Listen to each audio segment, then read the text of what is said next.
Hello students, एक बार आपका फिर से स्वागत है बुंदेलखंडी फिजिक्स गुरु चैनल में। तो जैसा कि हमने आपको बताया था कि क्लास 12 का जो भी आपका इंपॉर्टेंट टॉपिक्स के लिए आपका क्रैश कोर्स है वो हम पूरा करवाने जा रहे हैं। तो आज हम बात करने वाले थे गॉस की प्रमेय यानी कि आपके सेकंड चैप्टर की। तो मैं बता दूं गॉस की प्रमेय आपका पूरा इंपॉर्टेंट चैप्टर है, इसमें कुछ भी मिस करने वाला नहीं है। तो मैं कोशिश करूँगा कि आपका ये पूरा चैप्टर हम कंप्लीट करवाएं और डीपली। और जैसे ही आपका इलेक्ट्रिसिटी वाले यूनिट आपकी ख़त्म होती है तो मैं इसके बाद इसके जो भी इंपॉर्टेंट न्यूमेरिकल्स हैं बोर्ड एग्जाम के लिए वो भी करवाऊंगा। तो गॉस की प्रमेय की शुरुआत करने से पहले हम बात करते हैं थोड़ा सा इलेक्ट्रिक फ्लक्स की। तो इलेक्ट्रिक फ्लक्स क्या होता है, हिंदी में कहते हैं इसको इलेक्ट्रिक फ्लक्स, हिंदी में कहते हैं इसको वैद्युत फ्लक्स। और अगर बेटा आप सीक्वेंस से सारे के सारे लेक्चर देखते रहेंगे तो मुझे पूरी उम्मीद है कि अगर आप मेरे साथ में चल लेते हैं तो बेशक 90+ मार्क्स आप ला सकते हैं अभी भी फिजिक्स में, कोई दिक्कत वाली बात बिल्कुल भी नहीं है। लेकिन आपको कोशिश अब इसके बाद आपको जुट के वर्क करना पड़ेगा, ठीक है, इसमें कोई दो राय नहीं है। तो वैद्युत फ्लक्स से पहले मैं थोड़ा सा और बात करने वाला हूँ आपको वैद्युत बल रेखाओं की। वैद्युत बल रेखाएं भी कहते हैं या वैद्युत क्षेत्र रेखाएं भी कहते हैं, वैद्युत क्षेत्र रेखाएं है ना, electric field lines, electric field lines भी कहते हैं, इलेक्ट्रिक फोर्स लाइंस भी कहते हैं।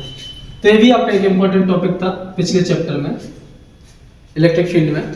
तो क्या होता है आपकी इलेक्ट्रिक फील्ड लाइंस, तो इलेक्ट्रिक फील्ड की डायरेक्शन को डिनोट करने के लिए जो इमेजिनरी लाइंस ड्रॉ की जाती हैं या जिन लाइंस की इमेजिन किया जाता है उन्हें हम कहते हैं इलेक्ट्रिक फील्ड लाइंस, ठीक है।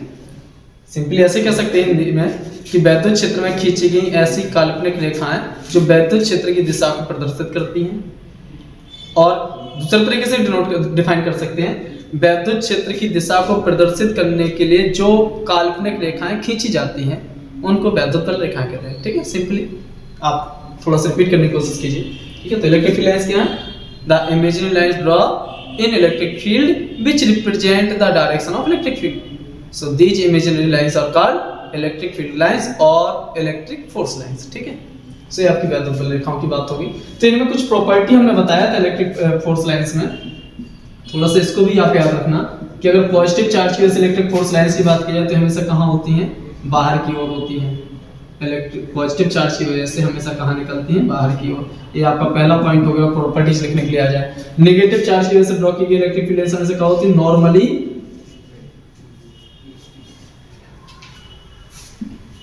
परपेंडिकुलर, आपकी लंबवत अंदर की ओर होती है, ठीक है, इंटर करती है हमेशा। ये आपका दूसरा पॉइंट हो गया। अगर आप तीसरे पॉइंट की बात करते हैं, एक बार हम इन दोनों चार्जेस की बात करेंगे, पॉजिटिव और नेगेटिव। पॉजिटिव से निकलने वाली जो आपकी इलेक्ट्रिक फील्ड लाइंस होती है वो क्या होती है, नेगेटिव चार्ज पर टर्मिनेट हो जाती है। टर्मिनेट का मतलब क्या हो जाती है, खत्म हो जाती है, ठीक है। यानी अगर जैसे आप ऊपर वाले की बात करो तो ये आपका ओपन हो गया, इसके बाद क्लोज नहीं हो रहा। अगर यहाँ से जाएगा तो यहाँ वाला भी क्या रहेगा, यहाँ पर ओपन हो जाएगा। तो एक और प्रॉपर्टी जो है आपका तीसरा पॉइंट हो गया, चौथा पॉइंट भी इसी में हो जाएगा, ओपन कर्व। ऐसे ही आप याद रखिएगा कि जो आपका इलेक्ट्रिक फील्ड लाइंस है वो आपका हमेशा क्या करती है, ओपन कर्व फॉर्म करती हैं, खुले वक्र का निर्माण करती है, ठीक है। ये चौथा पॉइंट हो गया। पांचवा पॉइंट ये था कि अगर आप किसी भी पॉइंट पर आप स्पर्श रेखा खींचें तो इस पॉइंट पर इलेक्ट्रिक फील्ड की डायरेक्शन डिनोट करेगा। वैद्युत बल रेखा के किसी भी बिंदु पर खींची गई स्पर्श रेखा उस बिंदु पर वैद्युत क्षेत्र की दिशा, क्योंकि वैद्युत क्षेत्र की दिशा तो पता है आपको, प्लस से माइनस की ओर है, ये फिक्स है। लेकिन हर पॉइंट पर इसकी डायरेक्शन थोड़ी थोड़ी क्या होती है, देखिए इधर की ओर एरो है तो इसका मतलब प्लस से माइनस तो है, लेकिन परपेंडिकुलर थोड़ा सा कहाँ, ऊपर की ओर। इसका मतलब क्या, प्लस से माइनस की ओर तो है लेकिन क्या, हल्का सा नीचे की ओर। अगर आप यहाँ खींच दें तो क्या हो जाए, इस तरीके से। तो हर पॉइंट पर इलेक्ट्रिक फील्ड की डायरेक्शन चेंज होती रहती है थोड़ा थोड़ा। तो उस डायरेक्शन, उस पॉइंट पर हम डायरेक्शन कैसे पता करेंगे, वहां पर जो इलेक्ट्रिक फील्ड लाइंस है उस पर क्या करेंगे, टेंजेंट ड्रॉ कर देंगे, ठीक है। तो मैंने वही चौथा पॉइंट पांचवा पॉइंट लिखवाया आपके लिए। पांचवा पॉइंट हो गया टेंजेंट वाला कि वैद्युत बल रेखाओं के किसी भी बिंदु पर अगर स्पर्श रेखा खींची जाए, टेंजेंट ड्रॉ की जाए तो स्पेशली उस पॉइंट पर वो क्या करता है, वैद्युत क्षेत्र की डायरेक्शन को डिनोट करता है, ठीक है। आपका छठवां पॉइंट ये था कि दो जो आपकी इलेक्ट्रिक फील्ड लाइंस है वैद्युत बल रेखा, वो कभी भी एक दूसरे को इंटरसेक्ट नहीं करेंगे। हमने कहा सर करेंगी तो कोई दिक्कत होगी, तो देखिए अगर कट जाएगी तो अगर इस वाली इलेक्ट्रिक फील्ड लाइंस के हिसाब से देखेंगे तो इसके लिए टेंजेंट इधर आ जाएगी, और इसके हिसाब से देखें तो इसके लिए टेंजेंट इधर हो जाएगी। यानी एक ही पॉइंट पर दो इलेक्ट्रिक फील्ड की डायरेक्शन हो जाएंगी, जो कि पॉसिबल नहीं है। तो आपके छठवां पॉइंट है, थोड़ा सा इंपॉर्टेंट पॉइंट है, एनसीईआरटी में क्वेश्चन भी आपका मिलता है कि दो electric field lines never intersect each other भाई, ठीक है ना। दो वैद्युत बल रेखाएं कभी एक दूसरे को प्रतिच्छेदित नहीं करती हैं, क्यों, इसको व्याख्या कीजिए। तो ये आपके लिए क्वेश्चन बन सकता है, जब आपका एक दो क्वेश्चन ऐसे बनते हैं थोड़े से जो हल्के से आपके लिए कॉन्सेप्चुअल हो जाते हैं, तो वहां पर आप यही बताएंगे कि दो वैद्युत बल रेखाएं एक दूसरे को अगर काट देंगे, हम मान लेते भाई काट दिए, तुम्हारी बात सही है, तो काट देंगे तो कटान बिंदु पर, प्रतिच्छेदन बिंदु पर दो डायरेक्शन हो जाएंगे, और जो कि संभव नहीं है। इसलिए हम कह सकते हैं कि दो वैद्युत बल रेखाएं कभी एक दूसरे को काटती नहीं है ना। Two electric field lines never intersect each other because at the point of intersection there is two direction of electric field which is not possible, ठीक है। तो इस तरीके से आपकी 6 प्रॉपर्टी होती है। मैं हल्का सा आपको इंट्रो देना चाहता था इलेक्ट्रिक फील्ड लाइंस के बारे में, तो मैंने आपको बता दिया। अब थोड़ा सा बात करते हैं किसकी, इलेक्ट्रिक फ्लक्स की। तो जहां इलेक्ट्रिक फील्ड होगी वहां इलेक्ट्रिक फील्ड लाइंस भी होंगी। देखिए इलेक्ट्रिक फील्ड लाइंस की डेफिनेशन और प्रॉपर्टीज को एक बार पढ़ लीजिएगा जरूर, क्योंकि ये इंपॉर्टेंट टॉपिक माना जाता है। नहीं तो आप सुन के नोट्स बनाने की भी कोशिश करिएगा, मैंने लिखा नहीं है, आप डायग्राम बनाकर भी अपने हिसाब से लिख सकते हैं अगर आपने समझा होगा तो, ठीक है। तो हम वैद्युत फ्लक्स की बात करते हैं। तो अगर हम इलेक्ट्रिक फील्ड में किसी इमेजिनरी सरफेस को रख दें, अगर हम इलेक्ट्रिक फील्ड में, मान लीजिए इलेक्ट्रिक फील्ड है आपका इस तरीके से यहाँ पर है, और जो इलेक्ट्रिक फील्ड की जो डायरेक्शन मैंने मान ली इस तरीके से है, ये आपकी इलेक्ट्रिक फील्ड है। तो अगर इलेक्ट्रिक फील्ड में किसी हम इमेजिनरी सरफेस को रखते हैं, तो इलेक्ट्रिक फील्ड है तो भाई इलेक्ट्रिक फील्ड लाइंस भी होंगी, ठीक है।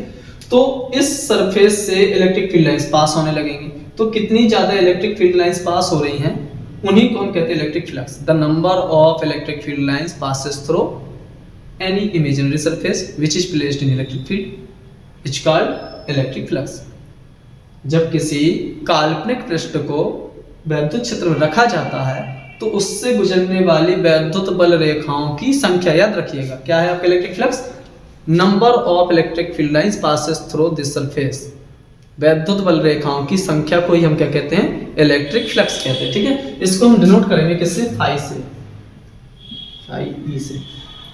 तो इलेक्ट्रिक फील्ड जितनी ज्यादा, और भी आपकी बहुत सारी प्रॉपर्टीज है इलेक्ट्रिक फील्ड लाइंस की। इलेक्ट्रिक फील्ड लाइन जब पास होने लगती है तो इंटेंसिटी ज्यादा हो जाती है, जब दूर दूर होने लगती है तो आपकी जो इलेक्ट्रिक फील्ड की इंटेंसिटी होगी, तीव्रता होगी, उसकी वैल्यू क्या हो जाएगी, कम होने लगेगी, ठीक है। तो हम अगर यहाँ पर इलेक्ट्रिक फील्ड की आपकी इंटेंसिटी ज्यादा होगी तो सिंपल सी बात है पास होंगी लाइंस, पास होने का मतलब है इलेक्ट्रिक फील्ड लाइंस ज्यादा होंगी, यानी फ्लक्स की वैल्यू ज्यादा होगी। तो जो इलेक्ट्रिक फ्लक्स है वो सिंपली किस पर डिपेंड करेगा, इंटेंसिटी ऑफ इलेक्ट्रिक फील्ड। अगर ई की वैल्यू ज्यादा है तो फ्लक्स ज्यादा होगा, और अगर ई की वैल्यू कम है तो फ्लक्स की वैल्यू भी क्या होगी, कम होगी, क्योंकि फ्लक्स क्या है, कुछ और नहीं बल्कि number of electric field lines है, ठीक है। दूसरा डिपेंड करेगा इस सरफेस के एरिया पर। अगर आपने छोटा सरफेस रख दिया, ये छोटा सा सरफेस रख दिया तो कम लाइंस पास होंगी, बड़ा सरफेस रख दिया तो ज्यादा लाइंस पास होंगी। यानी डिपेंड करेगा किस पर, एरिया पर, ठीक है। और साथ में इलेक्ट्रिक फील्ड और आपका जो एरिया कंपोनेंट है, जो इस सरफेस का एरिया है, उनके बीच के एंगल पर भी डिपेंड करेगा। यानी जो आपका ये आपके इलेक्ट्रिक फील्ड भी, आपकी वेक्टर क्वांटिटी और एरिया भी। तो अगर आप इस तरीके से रखेंगे तो ये चीज आ जाएगी, और अगर आप इसके डॉट को हटाएंगे तो क्या आ जाएगा, पढ़े हैं ना क्लास 11th में, क्या अगर दो वेक्टर हैं इस तरीके से और उनका आप डॉट हटाएंगे तो क्या आ जाएगा, ए का मैग्नीट्यूड और बी का मैग्नीट्यूड और cos थीटा। तो अगर इलेक्ट्रिक फील्ड और एरिया आपकी वेक्टर में दी है तो आप इस तरीके से कर सकते हैं। यहाँ से भी क्वेश्चन बनता है, मैं कराऊंगा अभी लास्ट में। और अगर आप वेक्टर को हटा देंगे तो क्या हो जाएगा, ई ए cos थीटा, ठीक है। अब एक थोड़ी सी इंपॉर्टेंट बात और मैं आपको बताते चलता हूँ साथ में, मैंने इसको अलग से नहीं बताया है क्योंकि लेक्चर बाकी थोड़ा सा एक्सटेंड हो जाता है, ज़्यादा टाइम हो जाता है। एरिया भी आपकी वेक्टर क्वांटिटी है, एरिया आपकी वेक्टर क्वांटिटी है। क्षेत्रफल की भी आपकी एक फिक्स डायरेक्शन होती है, इसको आप याद रखिएगा। और वो डायरेक्शन कहाँ की ओर होती है, हमेशा परपेंडिकुलर आउटवर्ड, हमेशा लंबवत बाहर की ओर। जैसे बोर्ड है तो इसके लिए आप इधर से देख रहे हैं ना, तो जिधर से देख रहे हैं उधर की ओर एरिया, आपकी तरफ की ओर एरिया होगा। अगर आप कॉपी में लिख रहे हैं तो उसके लिए एरिया कहाँ होगा, ऊपर की ओर होगा, ठीक है। अगर मैं इस मार्कर की बात कर रहा हूँ, अगर आप इस वाले प्लेन को देख रहे हैं तो इसका एरिया कहाँ जाएगा, ऊपर की ओर। इस वाले प्लेन को कहाँ जाएगा, एरिया नीचे की ओर। इस वाले प्लेन को इधर। आप जहां भी देखेंगे कोई भी सरफेस होगा तो उसके लिए जो आपकी एरिया की डायरेक्शन होती है वो हमेशा कहाँ लेना है, लंबवत बाहर की ओर। ये चीज आप याद रखिएगा, थोड़ी सी आपके लिए इंपॉर्टेंट बात है क्योंकि आपको पूरे चैप्टर में एरिया की डायरेक्शन लेके चलना है, ठीक है। तो समझ पा रहे हैं एरिया की बात, ठीक है। आप जिस कॉपी में लिख रहे हैं हमेशा कॉपी को जिस तरफ से देख रहे हैं उसी तरफ आपका एरिया होगा, ठीक, हमेशा लंबवत बाहर की ओर, ठीक है। तो एरिया यहाँ पर क्या है, वेक्टर को एरिया यहाँ नहीं बल्कि हमेशा ही होती है, ठीक है। तो इस तरीके से आपका क्या हो गया, इलेक्ट्रिक फ्लक्स हो गया फाई ए। इसकी यूनिट और डायमेंशन आप पता होगा आपको, कहें तो मैं इसको लिख देता हूँ। इलेक्ट्रिक फील्ड की यूनिट क्या होती है, न्यूटन पर कूलॉम, और एरिया की यूनिट क्या होती है, मीटर स्क्वायर, तो न्यूटन मीटर स्क्वायर पर कूलॉम हो जाएगी इसकी। ठीक है, तो ये बात होगी सिंपली किसकी, वैद्युत फ्लक्स की। क्या है वैद्युत फ्लक्स, मैं लिख देता हूँ एक बार, number of electric field lines, electric field lines passes through any imaginary surface, number of electric field lines passes through any imaginary surface,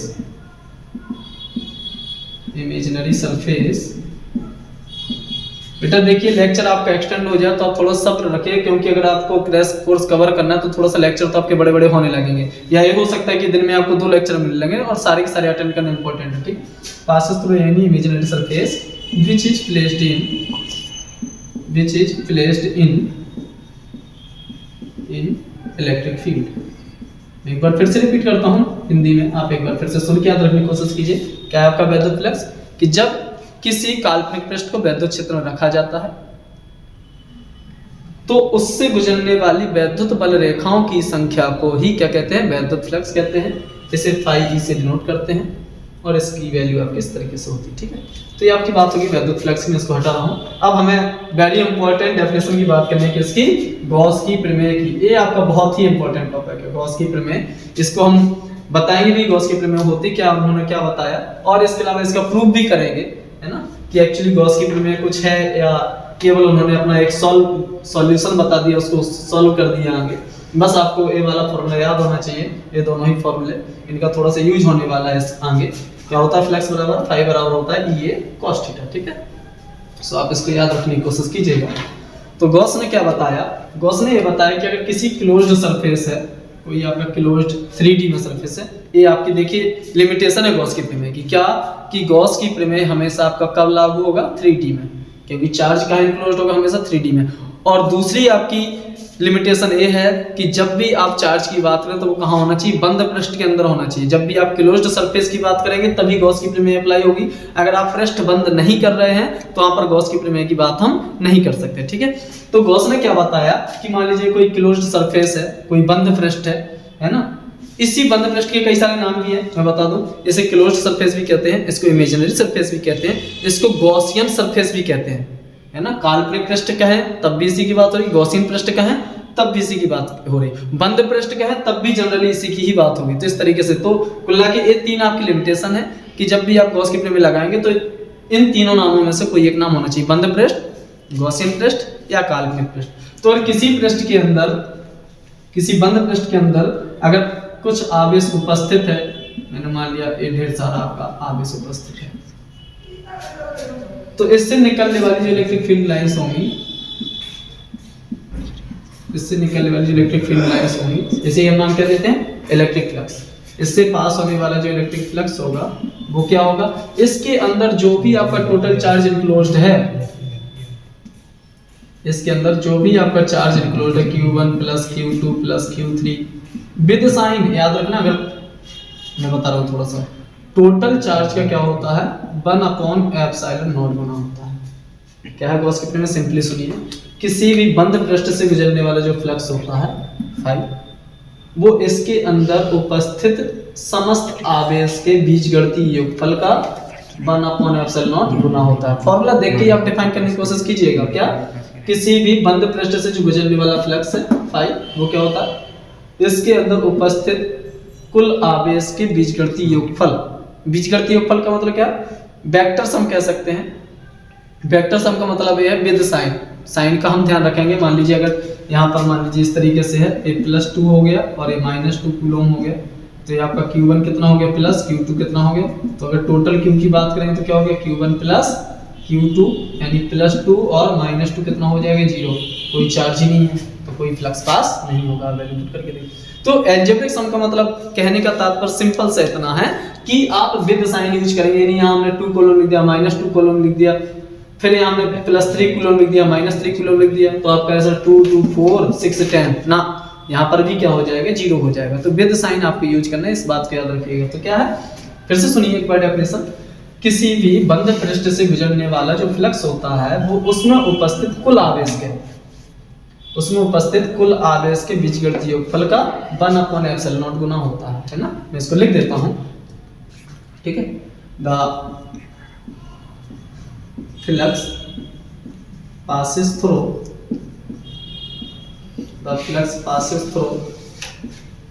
any closed surface will be equal to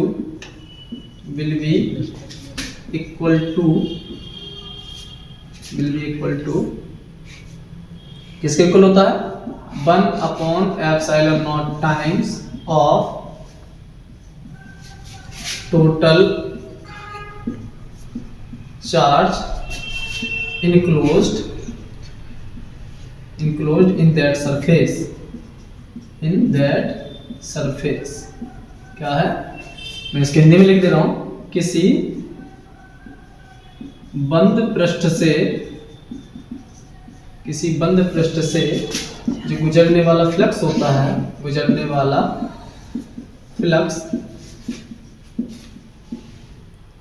इस पृष्ठ में उपस्थित कुल आवेश का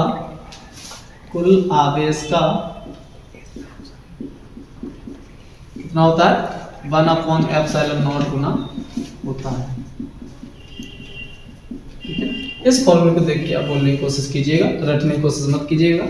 क्या कि जो फ्लक्स होता है टोटल चार्ज का 1/ε0 टाइम्स होता है, ठीक है। फ्लक्स passes through यानी closed surface will be equal to 1/ε0 times of total charge included in that surface. इसको आप ऐसे ना लिख के ऐसे भी लिख सकते हो, phi e इक्वल टू ऐसे समेशन q, समेशन का मतलब भी हुई algebraic sum with sign upon 1/ε0, ठीक है, इस तरीके से, ठीक। तो ये आपकी होगी गॉस की प्रमेय। फार्मूला देख के ही आप याद रखने की कोशिश कीजिए, क्या है गॉस की प्रमेय कि जो आपका फ्लक्स होता है वो क्या होता है टोटल चार्ज का 1/ε0 टाइम्स होता है, ठीक। तो अब इसके हम प्रूफ की बात करते हैं, ठीक है। इसको हटा दे रहे हैं, आप इसको नोट कर लीजिएगा, ठीक है। अब हम इसके प्रूफ की बात करते हैं कि इसको हम प्रूफ कैसे करेंगे। के प्रूफ की बात कर रहे हैं कि एक्चुअली जो आपका हमें क्या प्रूफ करना है गॉस की प्रमेय है क्या, क्या होता है टोटल क्यू का 1/ε0 टाइम्स होता है। ये हमें प्रूव करना है कि गॉस की प्रमेय एक्चुअली है क्या। तो मैं बता दूं कोई प्रमेय नहीं है, एक प्रकार का सॉल्यूशन है, ठीक है। तो आता है गॉस की प्रमेय को लिखिए और इसको सत्यापित कीजिए। तो गॉस की प्रमेय हो गई और इसको प्रूफ कैसे करना है तो प्रूफ करते हैं आप हमारे साथ। तो देखिए सॉल्यूशन किसका होगा जहां से फ्लक्स शुरू होगा, और फ्लक्स का फॉर्मूला आप सबसे पहले से क्या पढ़े हैं, फाई बराबर क्या होता है ई ए cos थीटा, आपको वो पता होना चाहिए। तो अभी हम पूरे सरफेस की बात नहीं करते हैं, अभी हम मान लेते हैं let we have a spherical surface of radius r, इसकी हमने रेडियस मान ली कितनी है r है, ठीक है। और अभी हम पूरे सरफेस की बात नहीं करेंगे, अभी हम थोड़ा सा इसके स्मॉल पार्ट की बात करेंगे। तो हमने जो भी चार्ज प्लस होगा तो प्लस, माइनस होगा तो माइनस। प्लस में मान के चल रहा हूं तो इसके लिए इलेक्ट्रिक फील्ड आपकी कहां आएगी, बाहर की ओर, यही इलेक्ट्रिक फील्ड भी हो जाएगी। और इसी की डायरेक्शन में आपका क्या होगा, अगर आप इधर से देखेंगे, जैसे मान लीजिए फुटबॉल है तो फुटबॉल को आप जिस डायरेक्शन से देखेंगे उसी तरफ एरिया देखेंगे। मैंने अभी थोड़ी देर पहले बताया कि एरिया हमेशा कहां लेना है, आउटवर्ड, ठीक है। तो जिस तरफ इलेक्ट्रिक फील्ड उसी तरफ क्या हो जाएगा आपका एरिया। हम यहाँ पर पहले स्मॉल पार्ट की बात कर रहे हैं, इलेक्ट्रिक फील्ड तो आपकी यूनिफॉर्म ही होगी पूरे सरफेस के लिए। So since electric flux passes through, अभी हम किसकी बात कर रहे हैं, एक स्मॉल एलिमेंट की बात करेंगे, ठीक है, फिर उसके बाद पूरे की बात करेंगे, ठीक है। passes through स्मॉल एलिमेंट, अल्पांश से गुजरने वाला फ्लक्स। तो जब अल्पांश मतलब एक छोटे हिस्से की बात कर रहे हैं तो फ्लक्स पूरा ना होकर क्या निकलेगा, थोड़ा सा डी का मतलब है आप छोटे छोटे पार्ट की बात कर रहे हैं, ठीक है। डी फाई बराबर क्या हो जाए, इलेक्ट्रिक फील्ड तो ई ही रहेगी लेकिन एरिया आपने कैसा लिया, डी लिया है, थोड़ा सा लिया है, और साथ में क्या आता है E D A cos theta भी होता है। अब ये फॉर्मूला बताए थे, क्या बताए थे, सिंस फाई बराबर क्या होता है ई ए cos थीटा।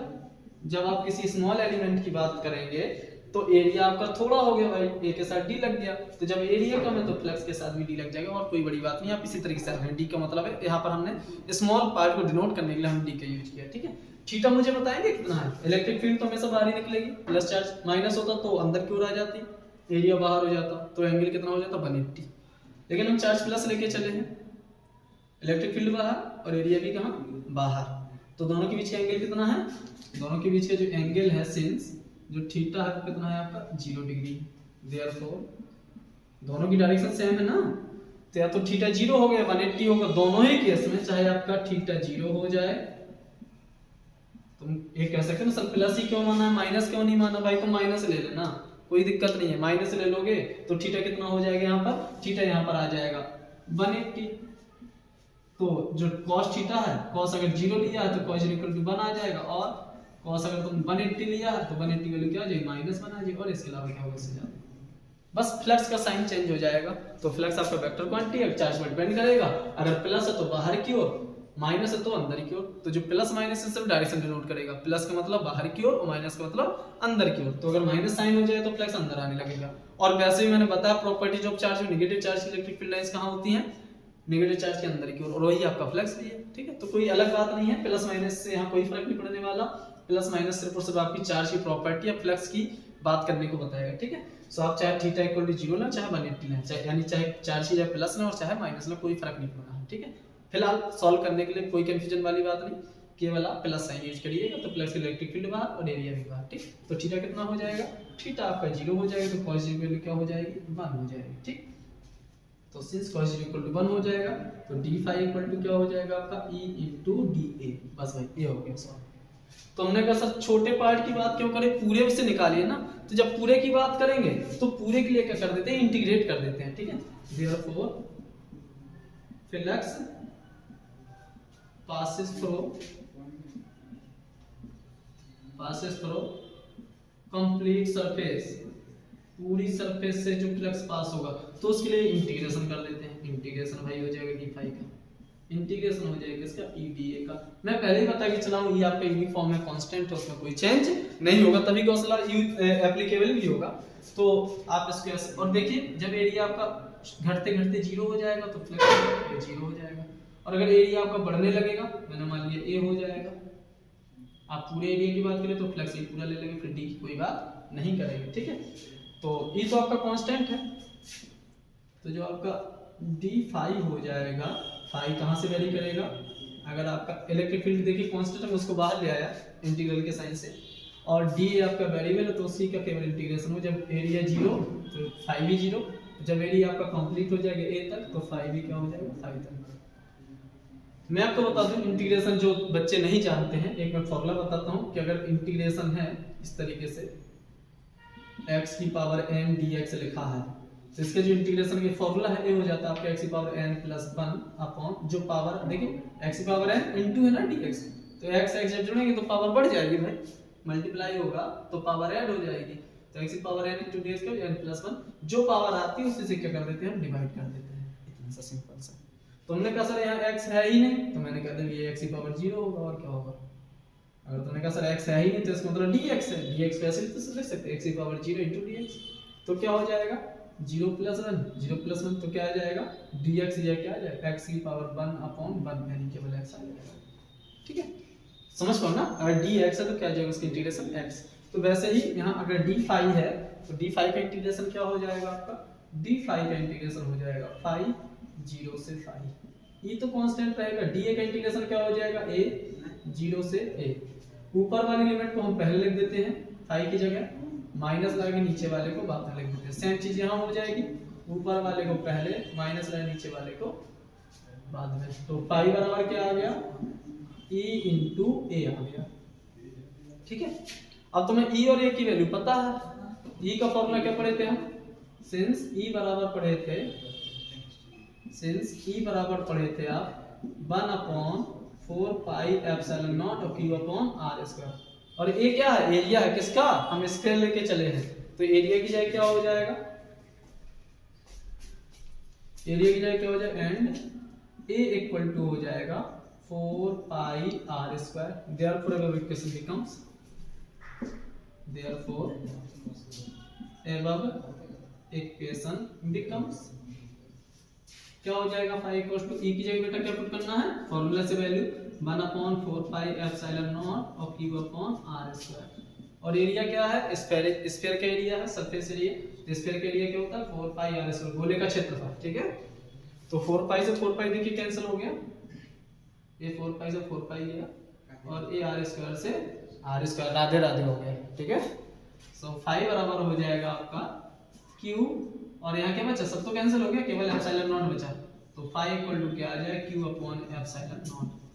सो यही आपका प्रूफ हो गया। यही तो था गॉस स्क्रिप्ट में कि जो आपका टोटल फ्लक्स होगा वो क्या होता है, टोटल चार्ज का 1 upon epsilon not times square से भी ले सकते हैं, q का 1 अपॉन एप्सिलॉन नॉट टाइम्स, ठीक है। सो एक बार फिर से रिपीट आपको करता हूँ मैंने क्या क्या बताया। मैंने सबसे पहले बताया गॉस की प्रमेय क्या है, जो आपका टोटल आपका फ्लक्स होता है वो क्या होता है, किसी इनक्लोज्ड सरफेस में जितना भी चार्ज क्लोज्ड है उसका 1 अपॉन एप्सिलॉन नॉट टाइम्स होता है। उसको प्रूव करने के लिए आ जाए कि state and prove Gauss theorem, Gauss की प्रमेय को लिखिए और इसको सत्यापित कीजिए। तो आप ये सबसे पहले तो आपको डायग्राम बनाना पड़ेगा, एक छोटा सा अल्पांश मान लेंगे। तो फाई बराबर क्या होता है, ई ए cos थीटा, तो डी फाई बराबर जब एरिया डी होगा तो फ्लक्स भी डी हो जाएगा, ठीक। थीटा आपको सामने दिख रहा होगा 0 डिग्री होगा, सो cos 0 की वैल्यू 1 हो जाती है, तो डी फाई बराबर ई। इस छोटे पार्ट के लिए आपने निकाल लिया फ्लक्स। कंप्लीट पार्ट की जब बात करें तो इंटीग्रेट कर देंगे, जब एरिया आपका डी ही एरिया ही वेरिएबल है, जब एरिया 0 होगा तो फ्लक्स भी 0 हो जाएगा, और जब एरिया वेरी करते करते ए तक पहुंच जाए तो फ्लक्स भी कहां तक पहुंच जाएगा, फाई तक। ई कांस्टेंट है तो बाहर आ जाएगा, डी फाई और डी ए बचेगा। डी फाई मैंने भी बताया था फॉर्मूला, डी फाई का इंटीग्रेशन फाई हो जाए, डी हट जाता है, एडी डी ए का ए हो जाएगा। लिमिट आपने पुट कर दी, ऊपर वाले को पहले माइनस लगा नीचे इस तरीके से, और ई का फॉर्मूला पुट कर दी, एरिया की वैल्यू पुट कर दी, सॉल्व कर दी, हो जाएगा, ठीक है। तो बेटे आज का लेक्चर काफी इंपॉर्टेंट था, आप इसको बिल्कुल भी अच्छे से तैयार कर लीजिएगा। कल हम एप्लीकेशंस की बात करेंगे, एप्लीकेशंस ऑफ गॉस थ्योरम की, तो उसके लिए आप नेक्स्ट लेक्चर जरूर आप अटेंड करिएगा। और मैं तो चाहूंगा कि अब आप कोई भी क्लास मिस ना करें, और अगर आपने अब तक चैनल को सब्सक्राइब नहीं किया है तो जरूर कर लीजिए। मैं सीक्वेंस वाइज आपके जितने भी इंपॉर्टेंट टॉपिक हूँ वो सारे के सारे लेके चलूंगा। और साथ ही जब आपकी यूनिट खत्म हो जाएगी तो जो भी आपके इंपॉर्टेंट न्यूमेरिकल से जो जनरली बोर्ड में पूछे जाते हैं उनको भी मैं कराने की कोशिश करूंगा, और ये माने चलिए कि वहां से 2 से 3 नंबर जरूर आते हैं। तो कोशिश करिए कि आप सारी क्लास अटेंड करें, और उसके लिए जरूरी है कि आप चैनल सब्सक्राइब करें ताकि आपको नोटिफिकेशन सबसे पहले मिलेगा, ठीक बेटा। थैंक यू बेटा।